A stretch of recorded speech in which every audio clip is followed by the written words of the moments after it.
Hi, good morning, everyone.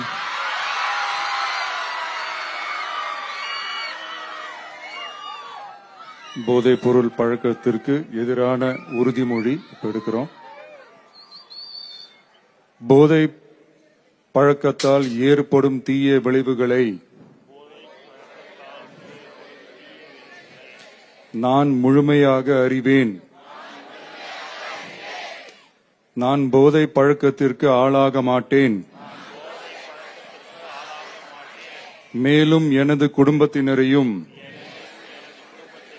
நண்பர்களையும் போதை பழக்கத்திற்கு ஆளாகாமல் தடுத்து அவர்களுக்கு அறிவுரைகளை வழங்குவேன். போதை பழக்கத்திற்கு உள்ளானவர்களை மீட்டெடுத்து